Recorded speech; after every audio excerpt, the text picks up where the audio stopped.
तो students, coordinate geometry का ये है दूसरा वीडियो। पहले वीडियो में हमने देखा था डिस्टेंस फार्मूला को कैसे अप्लाई करना है और कितनी बार अप्लाई करना पड़ता है। कोलिनियर जैसे सम में हमें उसके लिए 3 बार अप्लाई करना पड़ता है। पैरेललोग्राम प्रूव करने के लिए 4 बार डिस्टेंस फार्मूला अप्लाई करना पड़ता है। तो डिस्टेंस फार्मूले के सम थोड़े लेंथी हो जाते हैं कंपेयर टू दोज डिस्टेंस फार्मूले के sums.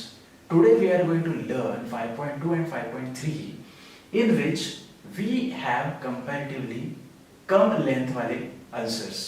Section formula, mid point formula, centroid formula, ये तीनों एक ही प्रैक्टिस सेट में क्यों हैं, इसका रीजन मैंने आपको पिछले वीडियो में बता दिया था। Slope of the line distance formula को कुछ जगह पे कैसे रिप्लेस करता है ये भी आज हम देख लेंगे, जैसे मैंने लास्ट वीडियो में आपको बोला था। तो सेक्शन फार्मूला तब लगाएंगे जब एक लाइन है कोई, उस लाइन पे एक पॉइंट बैठा है P। ये पॉइंट P अगर उस लाइन को 3:2 में डिवाइड कर रहा है इन द रेशियो 3:2, तो A और B लाइन के अगर मुझे पॉइंट्स के अगर कोऑर्डिनेट्स मालूम है तो मैं पॉइंट P के कोऑर्डिनेट्स निकाल सकता हूं with the formula of section. So it is just section बना रहा है दो उसके, तो x कोऑर्डिनेट के लिए ये फार्मूला, y कोऑर्डिनेट के लिए ये फार्मूला। सो बीच में कॉमा इसलिए है mx2 + nx1 / n + n, my2 + ny1 / n + 10। तो ये जो a के कोऑर्डिनेट्स है वो हो जाएंगे मेरे x1 y1, b के कोऑर्डिनेट्स को मैं बोल दूंगा x2 y2, और ये जो 3 और 2 रेशियो में वो डिवाइड कर रहा है उसको मैं बोल दूंगा m और n। कुछ क्वेश्चन में mn की जगह पे कोई भी अल्फाबेट यूज कर सकते हैं। अगर मान लो आपको एग्जाम में a:b दे दिया, they can use any alphabet, तो सिर्फ m और n को वो दो अल्फाबेट से आपको रिप्लेस करना है, सिंपल सी बात। मिड पॉइंट फॉर्मूला आपको बताने की जरूरत नहीं है। What do you mean by mid point? अगर एक लाइन है उसके बराबर सेंटर में वी हैव पॉइंट P, तो mid point formula is nothing but, don't you think this is like an average? So this and point plus this and point upon 2, तो perfectly middle में आ जाएगा। y axis का y1 + y2 upon 2, तो exactly इसका भी आ जाएगा mid point. तो इसीलिए मिड पॉइंट फार्मूला का ये जो स्ट्रक्चर है इट नथिंग बट वो हम एवरेज निकालने जैसा है, इसकी और उसकी एडिशन अपॉन 2। तो मिड पॉइंट फार्मूला से हमें मिड पॉइंट के कोऑर्डिनेट्स मिल जाते हैं। ये देता है x का कोऑर्डिनेट और कॉमा ये देता है y का कोऑर्डिनेट। सेंट्रोइड फार्मूला सेम बात होती है। इन अ ट्रायंगल सेंट्रोइड अगर मुझे निकालना हो तो 3 मीडियन जहां पे इंटरसेक्ट करती है वो होता है मेरा सेंट्रोइड। तो अगर मुझे उसके कोऑर्डिनेट्स चाहिए तो a और मुझे ये जो सामने वाला मिड पॉइंट है उसके कोऑर्डिनेट्स तो जरूर लगेंगे, लेकिन अगर मुझे तीनों पॉइंट्स, तीनों वर्टेक्स के कोऑर्डिनेट्स अगर दिए हुए हैं then I can easily find coordinates of the centroid by the formula x1 + x2 + x3 upon 3, comma second part will give me y coordinate y1 + y2 + y3 upon 3। तो हम क्या करेंगे, हर फॉर्मूला का हम एक दो सम्स देखेंगे। डिस्टेंस फार्मूला से ये तो बहुत ज्यादा सिंपल और कम टाइम कंज्यूमिंग है, तो आपको ये पार्ट तो बहुत ज्यादा अच्छा लगेगा। तो चलिए चालू करते हैं 5.2 और उसके बाद स्लोप अलग से देखेंगे 5.3 में इसी वीडियो में कुछ देर बाद। तो ये है एक प्रॉपर एनालिसिस 5.2 का। सेक्शन फार्मूला में सबसे ज्यादा सम पाए गए हैं 5.2 में 1 2 3 5 10 11 this many questions are on section formula. Mid point formula और सेंट्रोइड पे 3 क्वेश्चन है। 4 6 11 जाता है मिड पॉइंट के ऊपर, 7 8 9 जाता है सेंट्रोइड के ऊपर। तो अगर हमें इसमें जो जो वैरायटी दिखती है वो हम कवर करने की यहाँ पे कोशिश करेंगे। अब 5.2 जहाँ चालू होती है वहाँ पे जो पहले 3 क्वेश्चन है, क्वेश्चन नंबर 1 एक है, क्वेश्चन 2 में 3 सब क्वेश्चन है और फिर क्वेश्चन 3 है। तो 1 2 और 3 में जो भी लॉजिक है वो मैं एक सम में आपको दिखा देता हूँ। वो एक सम आपको समझ गया तो आप बाकी के सम्स भी आराम से कर सकते हो। तो चलो एक काम करते हैं, let's take the question number 1 करते हैं और 3 करते हैं। Question number 1, Find the coordinates of point P if P divides the line segment joining points A -1,7 and B 4,-3 in the ratio 2:3। जब भी आपको रेशो दिखेगा ना और कोऑर्डिनेट्स फाइंड करने हैं, मैकेनिकली ध्यान में रख के चलो, उधर सेक्शन फॉर्मूला 100% आने वाला है। रेशो सिर्फ कोऑर्डिनेट ज्योमेट्री में सेक्शन फॉर्मूला में ही आता है। तो चलो पहले लिखते हैं गिवन। तो मुझे 2 पॉइंट्स दिए हुए हैं लेट, तो मैं उनको मान के चलता हूँ।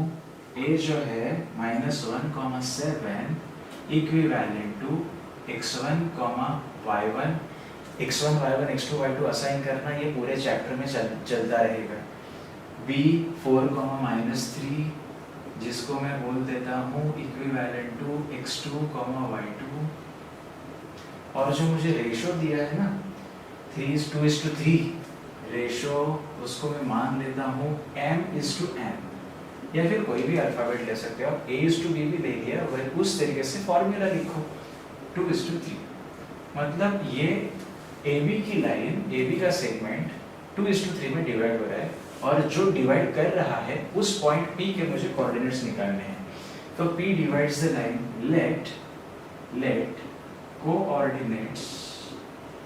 let coordinates of point P be x, y। क्या मान लिया मैंने? पॉइंट P के कोऑर्डिनेट्स है x, y। हमेशा पॉइंट P ही रहेगा ऐसा जरूरी नहीं है। सेंट्रोइड के लिए proper we use alphabet G, लेकिन P is any random point, वो कोई और अल्फाबेट भी हो सकता है। तो अभी एक बात मेरे को समझ में आ गई, मुझे पॉइंट P के कोऑर्डिनेट्स निकालने हैं। A और B के दिए हुए हैं एंड पॉइंट्स के, और रेशो दिया हुआ है। तो सीधा सीधा डायरेक्टली फॉर्मूला लगा, by section formula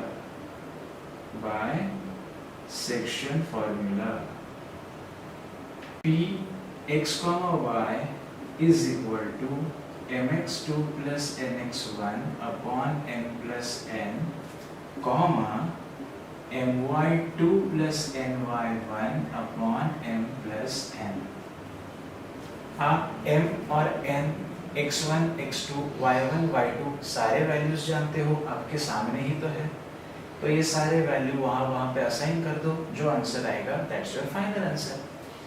mx2 2 into 4, values लिखते समय ध्यान रहे, 2 into 4 plus nx1 3 into -1 upon 2 plus 3, comma my2 2 into -3 plus ny1 3 into 7 upon 2 plus 3।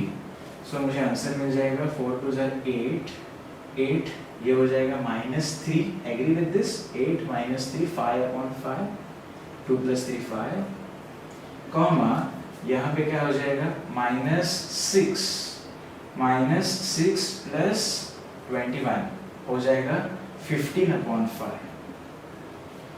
तो फाइनली बच्चों मेरा आंसर क्या आ जाएगा?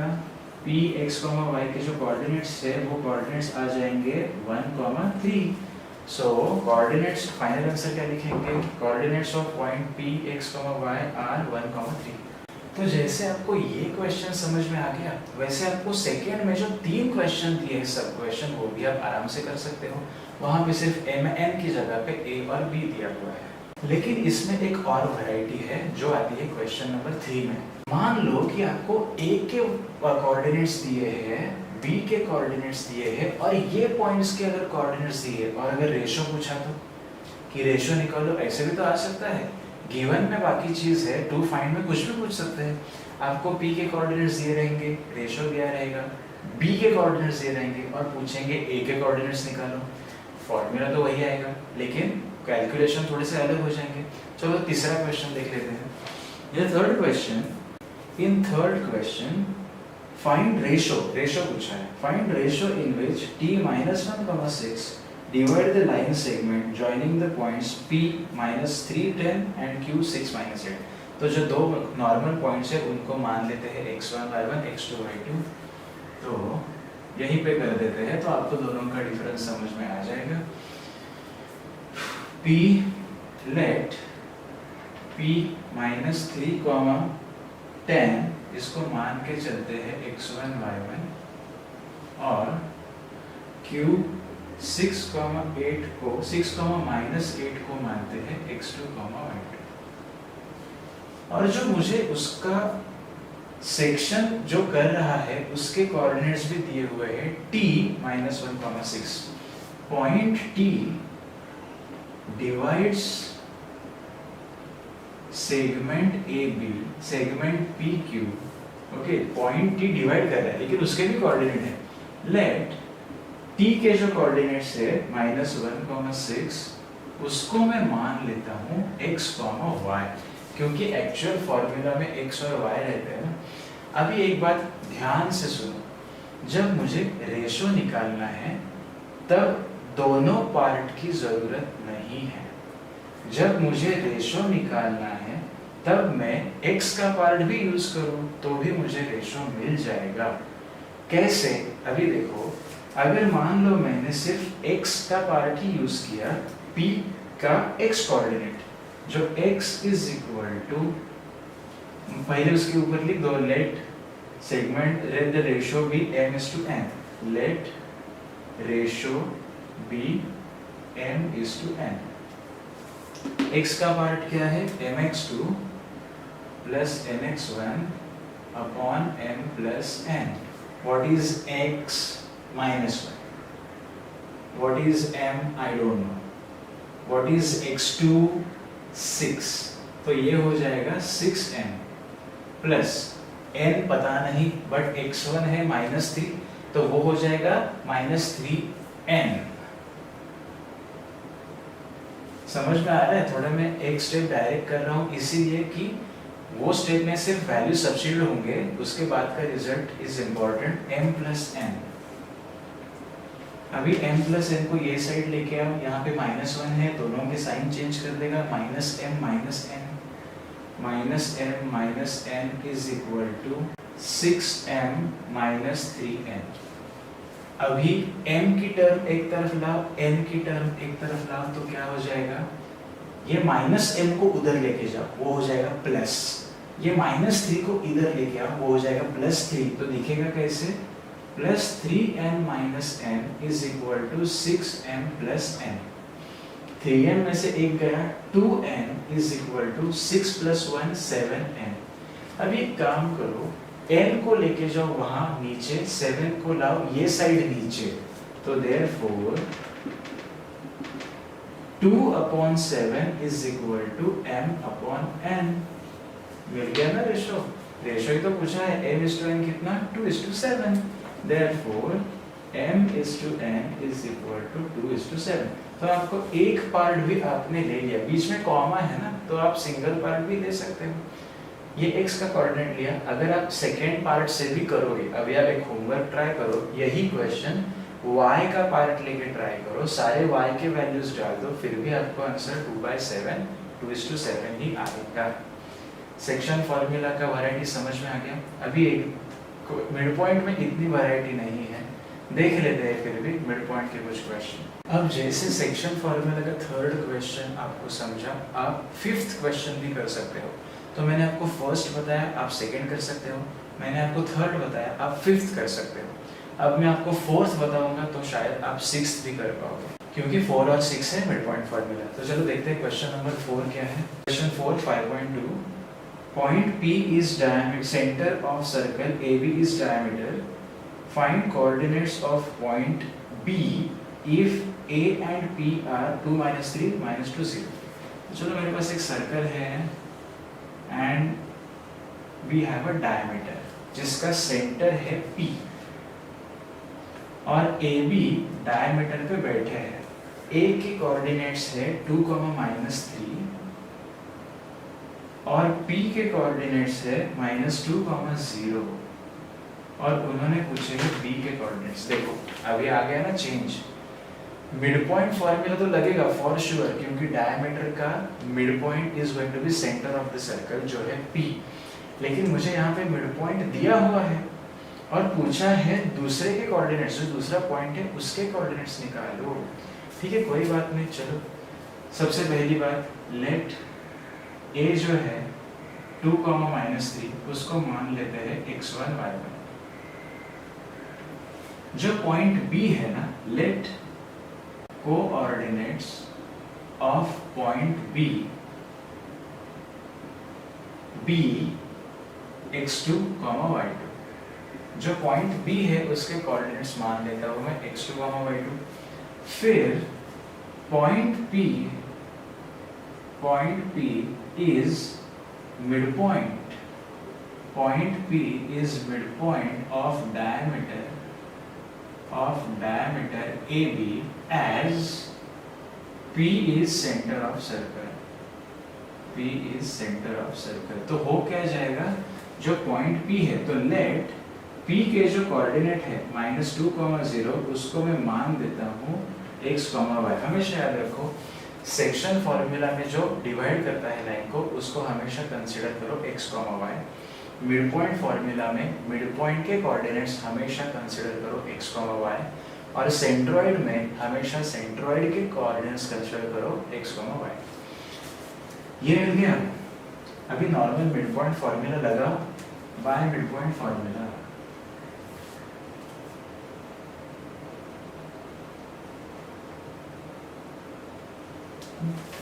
अभी देखो दोनों एक साथ लिखने में कोई प्रॉब्लम नहीं है। जैसे मैं लिख सकता हूँ px, y is equal to x1 plus x2 upon 2, y1 plus y2 upon 2। लेकिन मुझे x1, x2 पता नहीं है और ना ही y2, तो इससे अच्छा है कि मैं x का कैलकुलेशन सेपरेट करूँ, y का कैलकुलेशन सेपरेट करूँ ताकि मुझे x2 मिले अच्छे से और y2 भी मिले प्रॉपरली। तो मैं क्या करता हूँ, वो जो बीच में कॉमा है ना उनको प्रॉपर सेग्रीगेट कर देता हूँ like this. x coordinate of mid point is equal to x1 plus x2 upon 2, y coordinate of the mid point y1 plus y2 upon 2। तो अभी वैल्यू सब्स्टिट्यूट करो। x की वैल्यू है -2 is equal to x1 2 plus x2 upon 2, y की value है 0 is equal to y1 -3 plus y2 upon 2। So if you simplify ये हो जाएगा 2 into -2 -4 is equal to 2 plus x2 और ये हो जाएगा 2 into 0 0 is equal to -3 plus y2। Therefore -4 ये +2 यहाँ पे आके -2 -6 इज इक्वल टू x2। देखो मिल गया x2 b का कोऑर्डिनेट मिल गया और -3 यहाँ पे आएगा 3 is equal to y2। Therefore coordinates of point B are x2 is equal to -6 y2 is equal to 3। आसान है, या फिर आप ब्रैकेट में लिख सकते हो -6, 3। ट्विस्ट कैसा भी होने दो फॉर्मूला वही लगेगा और उसी हिसाब से आंसर भी आएगा। आपको मिड पॉइंट समझ में आ गया। अभी ये आपको लॉजिक समझा है तो आप 6th क्वेश्चन तो आराम से कर सकते हैं। 6th क्वेश्चन क्या है देख लो। Find coordinates of the mid point if segment are 22, 20, 0, 16। तो मुझे ये पॉइंट दिया है, ये पॉइंट दिया है और मिड पॉइंट के कोऑर्डिनेट्स निकालने हैं।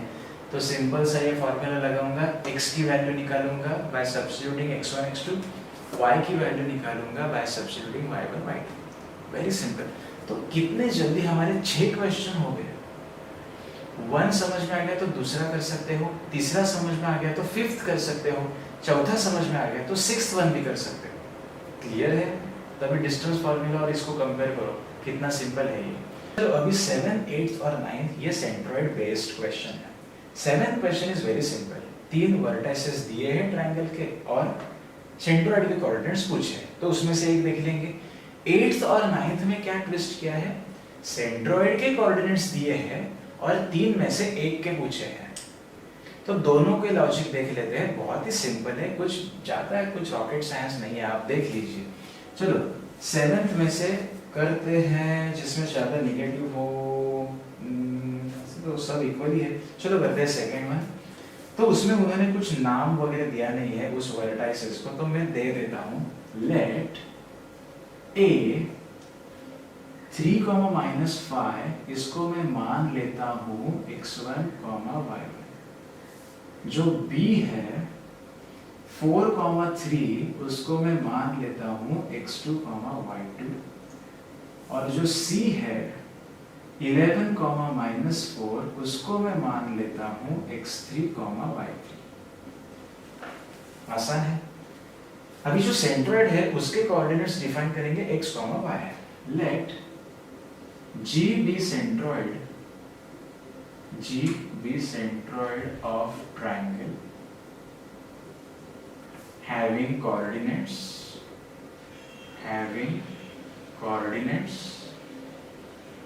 x comma y। ठीक है, बाय सेंट्रोइड फॉर्मूला क्या लिखेंगे? G जो कोऑर्डिनेट्स है x, y is equivalent to और इक्वल टू, ज्यादातर हम 3 साइन दिखाते हैं इस समय, x1 plus x2 plus x3 upon 3 comma y1 plus y2 plus y3 upon 3। Value substitute करेंगे। देखो x1 x2 x3 लाइन में है, y1 y2 y3 लाइन में है, सब्स्टिट्यूट करो। 3 plus 4 plus 11 upon 3, 3 plus 4 plus 11 upon 3 comma minus 5 plus 3 minus 4 upon 3। तो answer क्या मिल जाएगा मुझे? G जो सेंट्रोइड है उसके वर्टेक्स क्या मिल जाएंगे? डायरेक्ट लिख देता हूँ, ये 3 कैंसिल नहीं होगा। कुछ स्टूडेंट्स मैंने देखे हैं इसलिए मैं बोल देता हूँ, प्लस साइन है यहाँ पे, ऐसे 3 नहीं जाएगा, मगर मल्टीप्लिकेशन में होता है तो ही जाता है।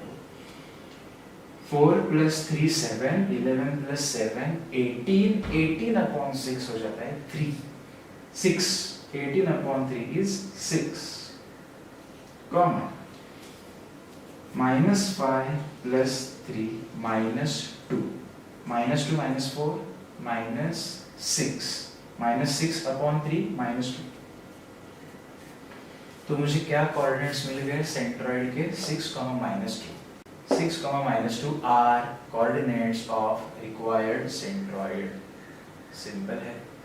यहाँ पे आप एक स्टेप कर सकते हो वो एडिशन दिखाने का, या फिर you can directly write the answer, but final answer लिखना मत भूलना। There is a statement after this, ये हमेशा याद रखो। चलो अब एक दूसरी केस, मुझे सेंट्रोइड दे दिया है और कोई और कोऑर्डिनेट पूछा है। हम देखते हैं सम नंबर 9। तो 9 समझ में आ गया तो आपको 8 भी समझ में आ जाएगा। सीधा question number 9, a h, -6 b 2, 3 c -6, k are coordinates of vertices of the triangle whose centroid is g 1, 5। तो सेंट्रोइड दिया हुआ है और बाकी कोऑर्डिनेट्स में कुछ कमी है, वो पूछी है निकालने की। तो ठीक है, करते हैं पहले सबको अजम्पशन में ले लेते हैं x1 y1 के। चलो क्वेश्चन नंबर 9 का स्ट्रक्चर मैंने आपके सामने रख दिया। a h, -6 x1 y1, b 2, 3 x2 y2, c -6, k x3 y3। जो सेंट्रोइड है 1, 5 उसको मैं अज्यूम कर लेता हूँ x, y। जो सेंट्रोइड है g 1, 5 I am assuming as x, y। By centroid formula हमेशा याद रखो, जब मुझे सेंट्रोइड ही दिया हुआ है और बाकी चीजों में से कुछ पूछा है, तो यहाँ पे जैसे हमने सेंट्रोइड का फॉर्मूला एक साथ लिख दिया x और y का, यहाँ पे हम उसको स्प्लिट करेंगे, x का अलग से लिखेंगे, y का अलग से लिखेंगे, तभी हमें रिक्वायर्ड वैल्यू मिलेगी। x is equal to x1 plus x2 plus x3 upon 3, comma y is equal to y1 plus y2 plus y3 upon 3। Therefore अभी वैल्यू सब्स्टिट्यूट करो, x है 1, x1 is h, x2 is 2 और x3 is -3 upon 3। चलो पहले इसको solve करके ले लेते हैं। ये 3 यहाँ पे आएगा, 3 is equal to 2 - 6 - 4 plus h। तो ये -4 यहाँ पे आएगा, +4 + 3 7। तो h की वैल्यू क्या मिलेगी मुझे? 7। कितना आसान है, आसान है कि नहीं? अभी y की वैल्यू देखो, y की वैल्यू है 5, y1 है -6, y2 है 3, एंड y3 है k अपॉन 3।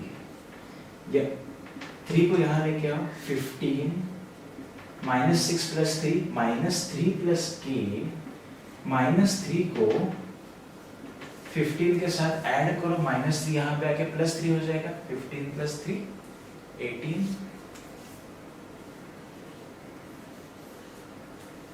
मिल गए h और k के वैल्यूज। दोनों केसेस मैंने आपको बता दिए, कितने कम टाइम में सेक्शन का लॉजिक देख लिया, मिड पॉइंट का लॉजिक देख लिया, सेंट्रोइड का लॉजिक देख लिया। Isn't that simple? सिंपल है, बहुत ही सिंपल है। तो ये थे कुछ लॉजिक। हाँ, आखिरी 3 क्वेश्चन जो है कि वो डिवाइड करता है इन 3 इक्वल पार्ट्स, इन 4 इक्वल पार्ट्स और इन 5 इक्वल पार्ट्स। ऐसे 3 क्वेश्चन है 5.2 के। उसमें से वो 3 क्वेश्चन जो है वो थोड़े लेंथी है। तो मैं चाहता हूँ कि अभी वीडियो का मेरा पर्पस है कि आपको इनके लॉजिक समझने चाहिए। लॉजिक समझ गया, वो जो 3 क्वेश्चन है उसमें से 1 और 2 क्वेश्चन मैं जब आपको ये वीडियो सेंड करूँगा, then I will send that, उस महीने में वो क्वेश्चन के ऊपर वीडियो बना के आपको भेज दूंगा। फिलहाल आप पहले ये लर्न कर दो, then we will check on those last 3 questions. Logic समझा? अभी चलते हैं 5.3 के ऊपर, जो प्रॉपरली है स्लोप ऑफ द लाइन के ऊपर depend. And final concept in coordinate geometry, slope of line. बहुत ही अच्छा कंसेप्ट है। 3 पॉइंट याद रखो, शायद एमसीक्यूज में आ जाए। Slope of x axis is always 0, slope of y axis cannot be determined, और parallel lines always have equal slopes. अरे लेकिन पहले ये तो समझाओ कि स्लोप मतलब क्या?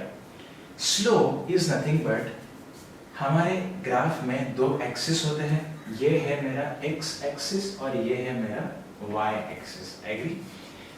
Any line making an inclination with positive x axis, that inclination is determined as slope of the line। अगर वो इंक्लिनेशन का मुझे एंगल दिया हुआ है, अगर मान लो ये x एक्सिस है, सिर्फ x एक्सिस के ही साथ, वो लाइन का इंक्लिनेशन y एक्सिस के साथ क्या है उससे मुझे कोई लेना देना नहीं। So inclination of that line along with horizontal x axis is called as slope। अभी आप बोलोगे क्यों x axis से, क्यों y क्यों नहीं? Always remember, ट्रिग्नोमेट्री में भी हम लोग एंगल हमेशा हॉरिजॉन्टल के साथ ही लेते हैं। एंगल ऑफ एलिवेशन हो या एंगल ऑफ डिप्रेशन हो, वो हॉरिजॉन्टल के साथ ही होता है, वर्टिकल के साथ नहीं। So it is standards, ये कुछ स्टैंडर्ड है जो हमें फॉलो करने हैं। तो अगर मुझे ये लाइन, मान लो ये लाइन L है, ये लाइन का इंक्लिनेशन मुझे ये x एक्सिस के साथ अगर एंगल दिया हुआ है, तो मेरा फॉर्मूला लगेगा स्लोप जो डिफाइन होता है स्मॉल m से, slope is equal to tan theta. तो tan की वैल्यूज जो भी रहेगी that you have to substitute. क्यों tan थीटा, sin थीटा क्यों नहीं, cos थीटा क्यों नहीं? क्योंकि tan theta gives opposite side upon adjacent side. मान लो कि मैंने, ये पॉइंट है मेरा उस लाइन के ऊपर, that is a particular point on the line जो नीचे जाती है, मान लो यहाँ पे और एक यहाँ पे पॉइंट है, ओके? ये जब ज्वाइन करती है तब x एक्सिस के साथ एंगल करती है 45 डिग्रीज। tan थीटा ही क्यों यूज करें? यहां से मुझे x एक्सिस तक का डिस्टेंस मालूम है और y एक्सिस तक का डिस्टेंस मालूम है, तो अगर मैं इसको ज्वाइन करूं तो मुझे इस थीटा के अकॉर्डिंगली, ये हो गया 90 डिग्री, इस थीटा के अकॉर्डिंगली अपोजिट साइड मालूम होगी और एडजेसेंट साइड मालूम होगी। ये डिस्टेंस कितना है ये मुझे कैसे मालूम होगा?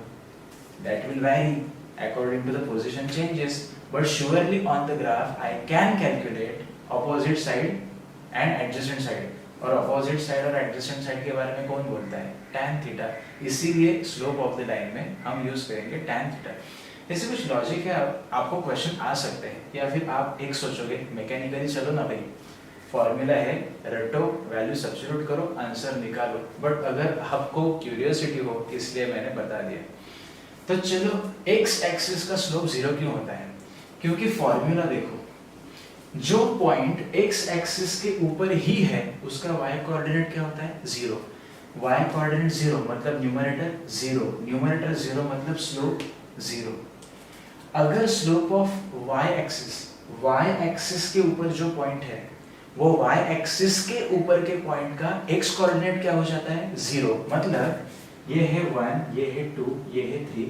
अगर मैं यहाँ पे पॉइंट प्लॉट करता हूँ ये, तो इसका कोऑर्डिनेट क्या लिखते हो आप? 0,2 लिखते हो ना।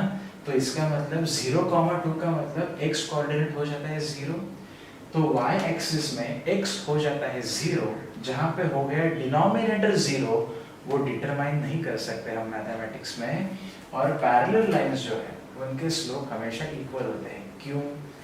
मान लो ये एक लाइन है मेकिंग एंगल 45 डिग्री, इसको बराबर पैरेलल दूसरी लाइन जाती है कुछ इस तरह, वो x एक्सिस के साथ कितना डिग्री एंगल करेगी? ऑब्वियसली दोनों पैरेलल है, ये 45 डिग्री बना रही है, तो अकॉर्डिंग टू करस्पॉन्डिंग एंगल ये एंगल भी हो जाएगा 45 डिग्रीज। अगर ये 45 डिग्रीज है तो इसीलिए इसका स्लोप tan 45, तो इसका भी स्लोप tan 45, इसीलिए पैरेलल लाइंस के स्लोप हमेशा इक्वल होते हैं। क्यों इतना बताया मैंने? आपके किधर भी मार्क्स नहीं जाने चाहिए। मान लो इसमें से कोई एक एमसीक्यू में आ भी गया तो इसीलिए इन बातों को याद रखो, लॉजिक उसका याद रखो। अभी लॉजिक समझ गया, अभी सीधा चलते हैं प्रैक्टिस सेट 5.3 की तरफ। अब 5.3 तो इतना सिंपल है कि उसमें कुछ वैरायटी ही नहीं है ज्यादा, जो भी है वो भी इतनी सी छोटी छोटी सी। फर्स्ट क्वेश्चन देखो, angle made by line with positive direction of x axis is given, find slope. पहला है 45 डिग्री, कितना होता है tan 45? 1। नेक्स्ट इज 60 डिग्री, कितना होता है tan 60? √3। नेक्स्ट इज 90 डिग्री, कितना होता है tan 90? Cannot be defined. क्यों? क्योंकि tan 90 is sin theta upon cos theta. sin 90 है 1 और cos 90 है 0, 1/0, cannot be defined. So when angle is given, you have to directly apply the formula m is equal to tan theta and get the answer. पहला question समझ में आ गया? अब question 2 में है टोटल 6 क्वेश्चन, लेकिन मैं आपको एक भी दिखा दूं तो आप अगले 5 कर सकते हो। चलो I will show you the question number 3। Okay, question number 3 देखो। सबसे पहली स्टेप, 2 पॉइंट्स दिए हैं और उनका स्लोप पूछा है। तो सबसे पहली स्टेप, लेट इन दोनों को मान लो x1 y1 x2 y2। ये है मेरा x1 y1, ये है मेरा x2 y2। Slope of the line, जब ये 4 जन दिए हुए हैं तब स्लोप ऑफ द लाइन का फॉर्मूला क्या होता है? Slope of line CD is equal to y2 minus y1 upon x2 minus x1। गलती से x को ऊपर लिखा और y को नीचे लिख दिया तो भूल जाओ कि उसको मार्क्स मिलेंगे। There will be straight 0, y ऊपर ही होना चाहिए। y2 minus y1, 3 minus of -2, 3 plus 2, x2 minus x1, 7 minus 5, तो मेरा आंसर आ जाएगा 5/2। बात खत्म। इतना ही करना है। एक क्वेश्चन में आपको समझा दिया, आप बाकी के 5 आराम से कर सकते हो। सिर्फ x1 y1 x2 y2 की वैल्यू चेंज हो रही है। Getting my point? Is that simple. अभी देखो जो थर्ड क्वेश्चन है वो 5.1 में भी था। Determine whether following points are collinear. उस वीडियो में मैंने आपको डिस्टेंस फॉर्मूला से दिखा दिया और वहां पे मैंने ये बोला भी था कि स्लोप से ये बहुत जल्दी आ जाता है। तो चलो अभी इसी क्वेश्चन को, कोलिनियर प्रूव करने वाले क्वेश्चन को स्लोप से देखते हैं। उन्होंने यहाँ पे भी 6 क्वेश्चन दिए हैं, बट आई गारंटी यू मैं आपको एक भी क्वेश्चन दिखा दूँ तो आप बाकी के सारे कर सकते हो। चलो देख लेते हैं एक क्वेश्चन जो है क्वेश्चन नंबर जिसमें माइनस ज्यादा हो। Let's have look on question number 6, क्योंकि उसमें फ्रैक्शन है। तो क्वेश्चन नंबर 6 देख लेते हैं। मुझे ये 3 पॉइंट्स दिए हैं और उन्होंने पूछा है check whether the points are collinear. What do you mean by collinear? A B C और ये तीनों पॉइंट से एक ही लाइन पास हो रही है, that is called as collinear. अभी स्लोप मुझे कैसे पता सकता है कि ये कोलिनियर है कि नहीं? ए बी का स्लोप निकालूंगा और मैं BC का भी स्लोप निकालूंगा। अगर AB के स्लोप के वैल्यू जितना BC का स्लोप आ गया, इसका मतलब जो लाइन पे AB बैठे है वहीं पे C बैठा होगा, नहीं तो स्लोप सेम कैसे आएगा। अगर मान लो ये AB है और C किधर तो थोड़ी वो लाइन टर्न करके यहाँ पे मिल रहा है, तो ये लाइन का डायरेक्शन अलग है, ये लाइन का डायरेक्शन अलग है, तो स्लोप भी चेंज हो जाएगा क्योंकि एंगल बदल जाता है। इसीलिए दो स्लोप निकालने हैं बस, AB का स्लोप निकालेंगे, BC का स्लोप निकालेंगे, दोनों का स्लोप अगर सेम आता है तो मेरे पॉइंट्स कोलिनियर है। चलो अभी कैसे करें, लेट A -4,4 को मान के चलते हैं x1 y1 और जो B है -2,5/2 उसको मान के चलते हैं x2, y2। Therefore, slope of line AB is equal to formula लिखो y2 - y1 upon x2 - x1 जो आ जाएगा 5/2 -4 upon -2 minus of minus plus 4। LCM चाहिए, नेसेसरी है 10वीं में। 2 4 8, 5 minus 8 upon 2 that is 3/2 minus 3/2 upon -2 plus 4 2। So final answer क्या आ जाएगा, that will denominator will merge -3/4। इसको देते हैं नंबर 1। समझ में आ गया।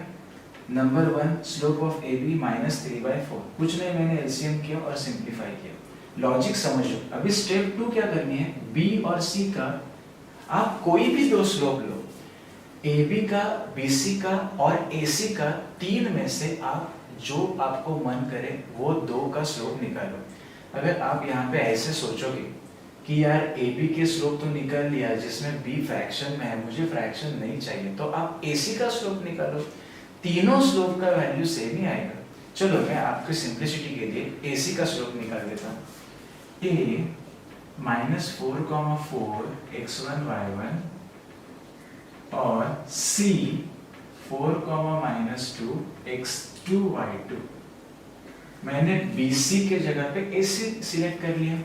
Therefore, slope of line AC is equal to y2 minus y1 upon x2 minus x1। Value substitute करो, y2 minus y1 -2 -4 x2 minus x1, 4 minus of minus 4 plus 4, ये हो जाएगा -6 upon 8। सिंप्लीफाई करोगे तो -3/4 आ गया।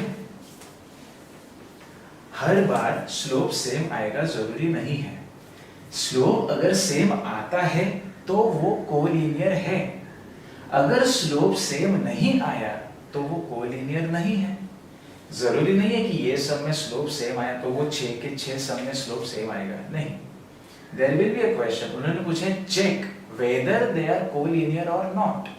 तो स्लोप सेम आता है तो कोलिनियर है, अगर स्लोप सेम नहीं आता तो कोलिनियर नहीं है। Therefore लिखेंगे कैसे, from 1 and 2 slope of line AB is equal to slope of line AC।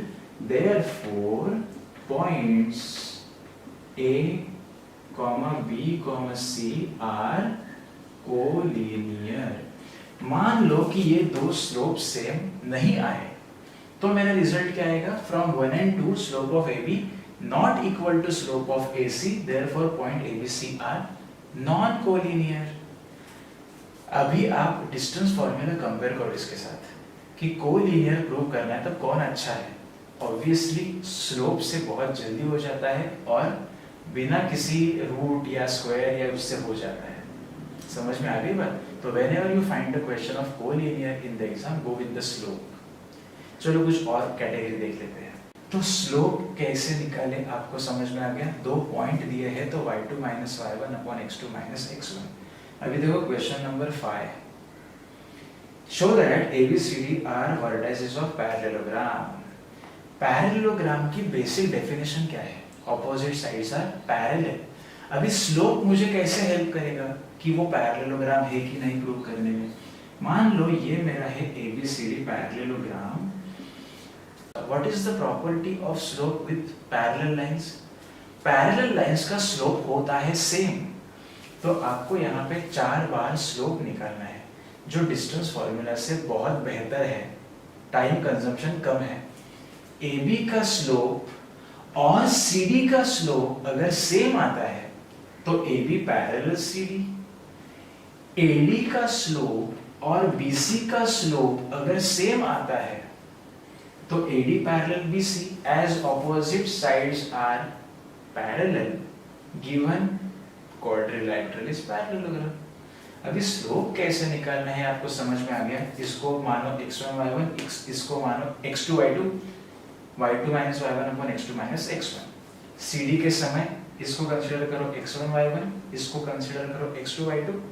Slope निकालते समय y2 minus y1 upon x2 minus x1। ये दोनों के आंसर सेम आ गए तो लाइन पैरेलल है। सिंपल है। तो 4 बार स्लोप निकालना फिर भी बेहतर है 4 बार डिस्टेंस फॉर्मूला लगाने से। क्वेश्चन 6 और 7 में से कोई भी एक देख लो। चलो देखते हैं क्वेश्चन नंबर 6। फाइंड k अगर r है 1, -1, s है -2, k और स्लोप दिया हुआ है -2। स्लोप जो है वो है -2। इसको मैं कंसिडर कर लेता हूं x1, y1, इसको कंसिडर कर लेता हूं x2, y2। स्लोप है -2। तो लिखूंगा कैसे मैं? कितना सिंपल है देखो। Slope of line RS is equal to y2 minus y1 upon x2 minus x1। लेकिन स्लोप कितना है बच्चों? Slope is -2।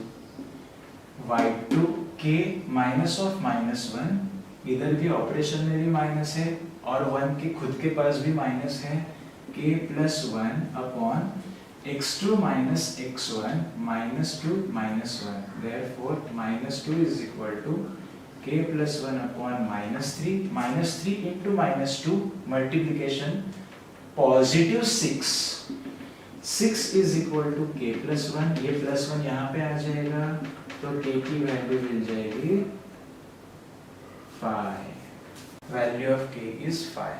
आसान है। Do you feel this is simple? Yes, it is simple। Slope सबसे सिंपल, उसके थोड़ा सा कॉम्प्लिकेटेड बोल सकते हो सेक्शन, मिड पॉइंट और सेंट्रोइड, और उसके कॉम्प्लिकेटेड होता है डिस्टेंस फॉर्मूला। तो ये वीडियो अच्छा लग रहा है आपको?